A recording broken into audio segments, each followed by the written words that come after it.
Roissy en France, l'aéroport qui prendra en 1972 le relais du Bourget devenu trop petit, lancera ses pistes de 4000 mètres ici même, à travers cette plaine désormais promue à la dignité d'un champ de bataille pacifique. La ferme des Mortières est condamnée. La disparition de l'ancienne abbaye des moines défricheurs du Moyen-Âge est l'unique rançon qu'un passé doublement révolu devra payer à notre monde en mouvement. Les villages, tous les villages d'alentour seront préservés. Mais les vieilles fenêtres de leurs vieilles maisons s'ouvriront bientôt sur un paysage neuf.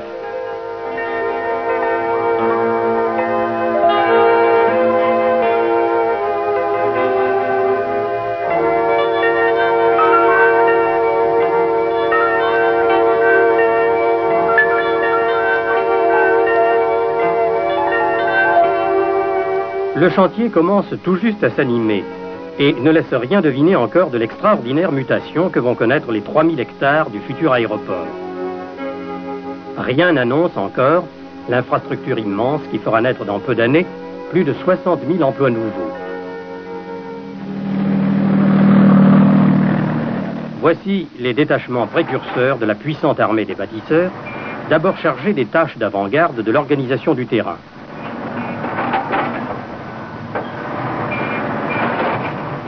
Et cependant, les commentaires vont bon train parmi ceux qui seront les riverains, comme on dit.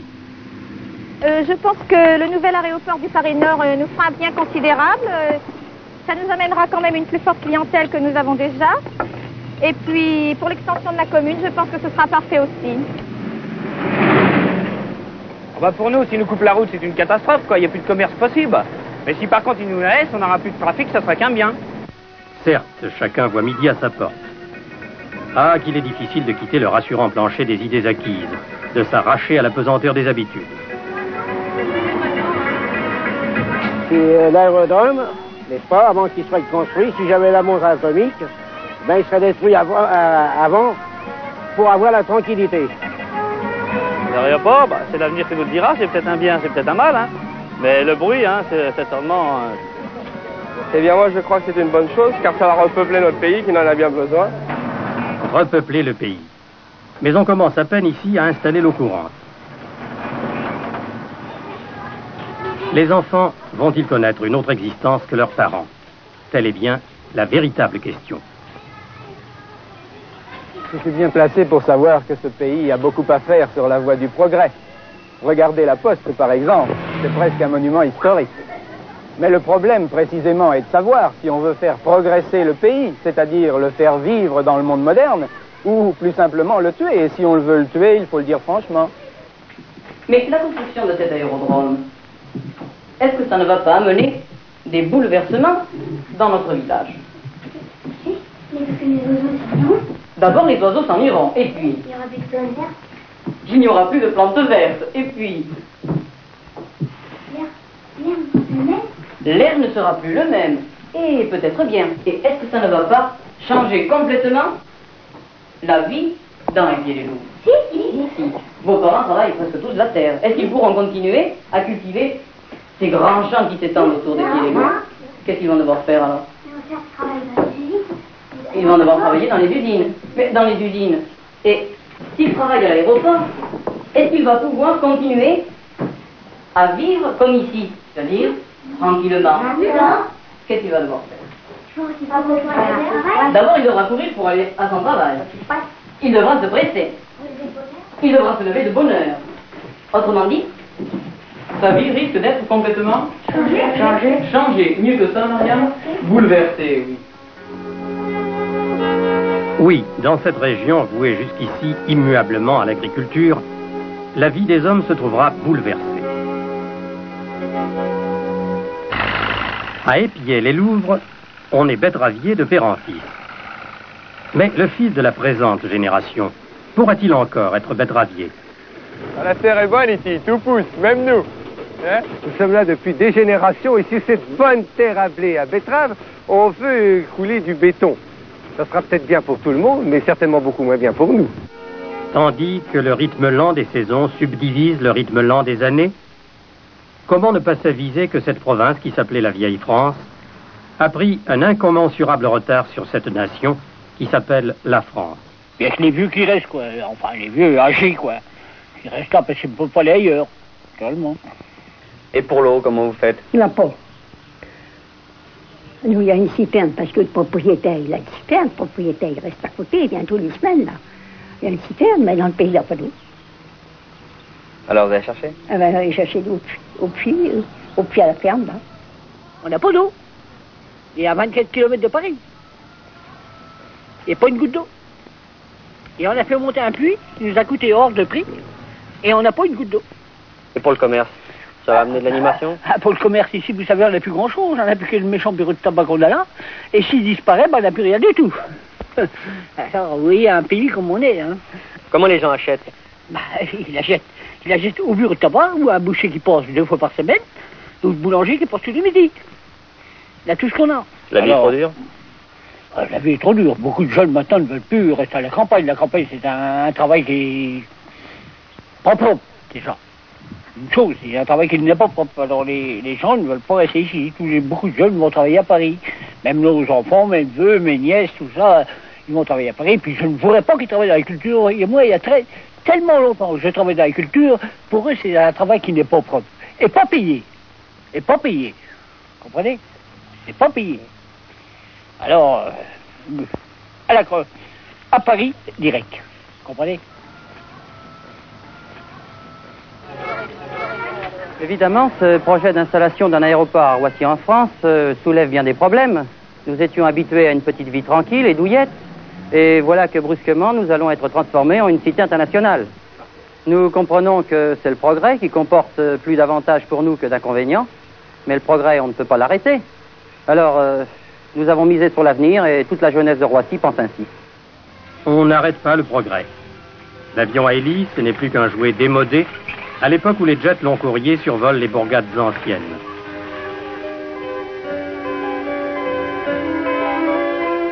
Pour les enfants d'aujourd'hui, le Concorde fait tout naturellement partie de ces réalités quotidiennes dont leurs parents mesurent mal à quel point elles vont transformer l'existence de chacun.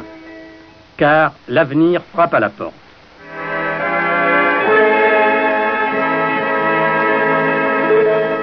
Et c'est pourquoi le nom de Concorde, ce nom significatif et tout plein d'espérance, est également le mot de passe qui va permettre aux habitants de Roissy en France, du Mesnil-Amelot, d'Épier-les-Louvres, de Mitry-Mory, de Tremblay-les-Gonesse et de Morgard, d'entrer de plein pied tout à la fois dans un monde nouveau et dans un âge nouveau.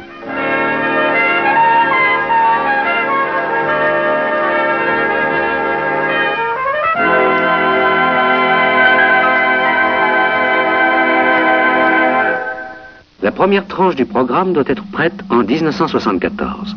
Elle offrira une piste est-ouest de 3600 mètres de longueur et ses voies de circulation, une aérogare passager, une gare de fret, une partie des installations d'entretien des avions, la route périphérique et une partie du réseau routier.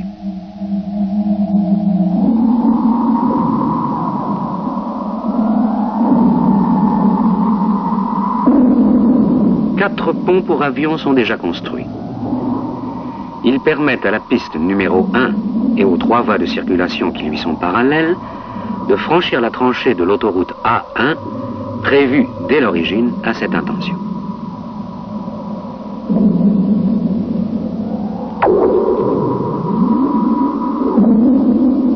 L'échangeur ouest, entre l'autoroute A1 et les diverses routes intérieures de l'aéroport, est en service.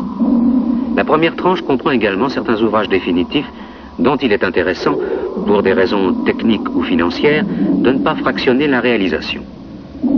Comme par exemple, les travaux d'assainissement de l'ensemble de la plateforme, 20 km de collecteurs dont la section a été limitée par quelques bassins d'écrêtement d'orage, et par une importante réserve barrée par une digue en limon de 14 mètres de hauteur.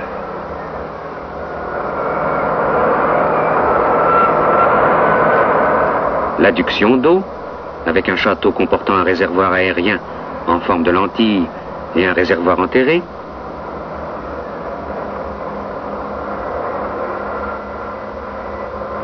Le central téléphonique et la centrale thermo-frigo électrique.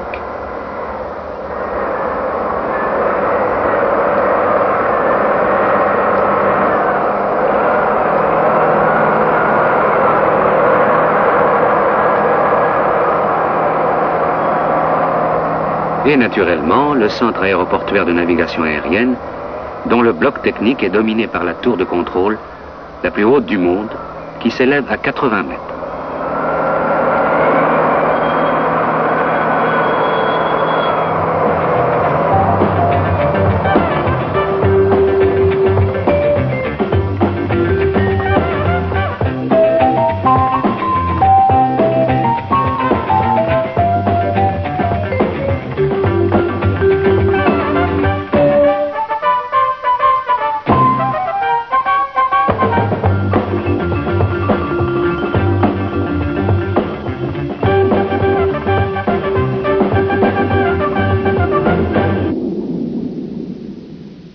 Cette première tranche de travaux représente 300 ouvrages et 6000 tâches élémentaires. Près de 600 marchés de travaux ont été établis et autant d'entreprises se succèdent pour leur exécution.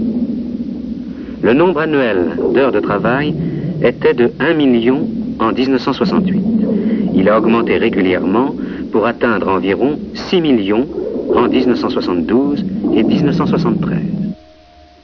2 ans avant que cette première tranche de travaux ne soit terminée, la seconde est déjà engagée.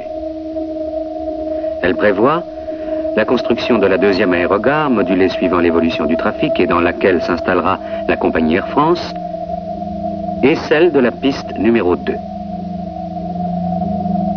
L'aéroport de Paris est représenté sur place par 300 personnes venant des bureaux d'études et d'architecture et du laboratoire de sa direction de l'équipement. Les dépenses engagées à Roissy pour la seule première tranche s'élèveront à 1,7 milliard de francs. En contrôlant rigoureusement la réalisation des ouvrages, les délais et les coûts budgétaires qui sont à l'échelle de l'aménagement, l'aéroport de Paris est particulièrement bien placé pour témoigner à l'étranger de la valeur de la technique française. D'abord appelé Paris Nord, puis Roissy en France, c'est sous le nom de Charles de Gaulle que le 8 mars 1974, ces installations seront inaugurées officiellement.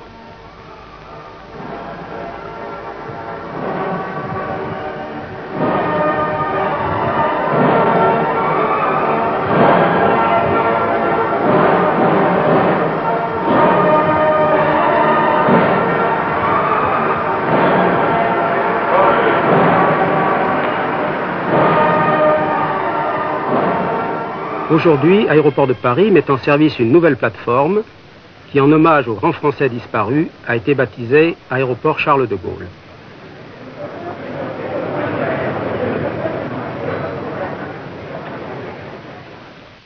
Monsieur Decelles, président du conseil d'administration d'Aéroport de Paris. Monsieur le Premier ministre, Mesdames, Messieurs, Orly était encore loin d'être achevé que déjà l'aéroport de Paris devait envisager l'ouverture de nouveaux sites au trafic aérien. Ainsi, du travail de tous est né l'aéroport Charles de Gaulle, que vous nous faites l'honneur, Monsieur le Premier ministre, d'inaugurer aujourd'hui au nom de Monsieur le Président de la République. Nous y sommes particulièrement sensibles.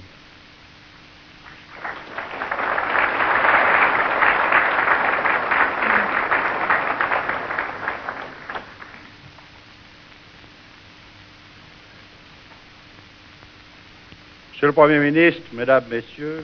Pour M. Guichard, ministre d'État chargé de l'aménagement du territoire, de l'équipement et des transports, ce jour est important pour le transport aérien français car il est la marque de son développement. L'espace parisien, parce que c'est un site qui contribuera à un meilleur équilibre de l'ensemble.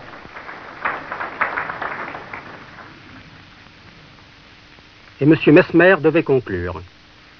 Dans quelques jours, l'aéroport Charles de Gaulle sera ouvert. Puissent les Français, lorsque surgissent les difficultés ou les doutes, voir en lui et dans son nom le symbole d'une France nouvelle. Qu'ils y puisent la conviction que nous pouvons atteindre aux plus grandes réussites, à condition que nous le voulions.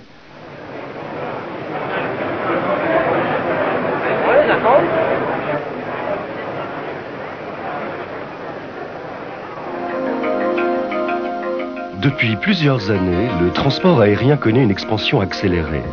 Dans le contexte d'une concurrence de plus en plus forte entre les différentes places européennes, Aéroport de Paris entend renforcer son leadership continental avec ses 2 plateformes, Orly au sud et Roissy au nord de l'agglomération parisienne.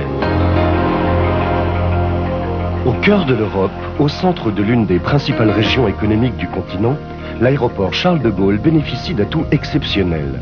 Sa situation, valorisée par un nœud de communication ferroviaire et autoroutier unique, sa surface disponible, plus de 3000 hectares, sa capacité, enfin, susceptible d'accueillir au-delà de l'an 2000 jusqu'à 80 millions de passagers.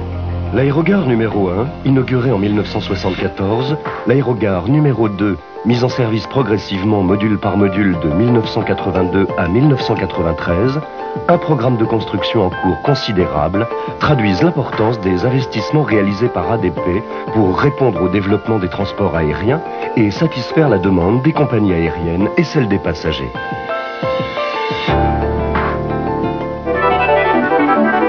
Au sud-est de l'aéroport, sur un axe d'accès routier long de 700 mètres, l'aérogare numéro 2 est formé de 2 anneaux entourés par les aires de stationnement des avions. Les futurs modules de CDG2, la gare d'interconnexion TGV-RER, le prolongement de la ligne RER, le système de transfert automatique reliant cette gare à l'aérogare numéro 1 viendront compléter le développement de l'aéroport d'ici 1997. Une première phase de travaux a permis la réalisation du premier anneau comportant les accès routiers et le parc à voitures, le module A destiné au long courrier, constitué d'un module d'entrée et de jonction, du module de trafic, dont la couverture est faite de 9 grands caissons, largement ouverts vers les salles et les passerelles d'embarquement. Le module B, destiné au moyen courrier, analogue au module A, était réalisé simultanément. La construction d'un second parc à voitures, du module D moyen courrier et d'une zone boutiquaire a été réalisée dans une deuxième phase. Le module C a été édifié ultérieurement.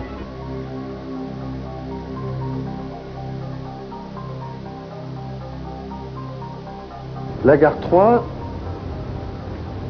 c'est la suite de la gare 2, ça en a beaucoup de caractère et c'est en même temps un assez grand changement. On voudrait que quand on entre dans la gare 3, on ait ce même sentiment, bien qu'elle soit plus grande, plus compliquée, que les avions sont également là, assez proches. Et puisqu'on a une autre géométrie, puisqu'on a des dimensions plus grandes, on va essayer de le faire autrement. C'est une des raisons pour lesquelles on a prévu que le grand hall autour duquel sont rangés les avions, que dans notre langage on appelle une péninsule, ce grand hall, on va le couvrir entièrement en verre, avec des protections solaires, de manière que la vie soit agréable, qu'on ne soit pas ébloui, qu'on n'ait pas trop chaud, Mais on va être complètement dans la lumière. On sera en même temps très près des avions, et les avions seront vus en transparence dès l'entrée de la gare, ce qui est aussi ce but premier que l'on se donne.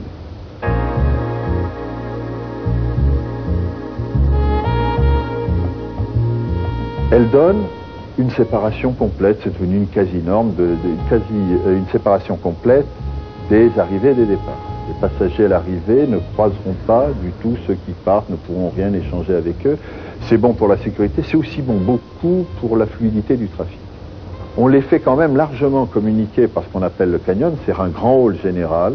Dans ce grand volume seront toutes les circulations verticales et ça signifie que quelqu'un entrant dans la gare verra dès l'abord qu'il y a 2 niveaux, comment on change de niveau et ce qui se passe dans ces 2 niveaux. C'est un grand projet qui devrait vivifier complètement nos équipes.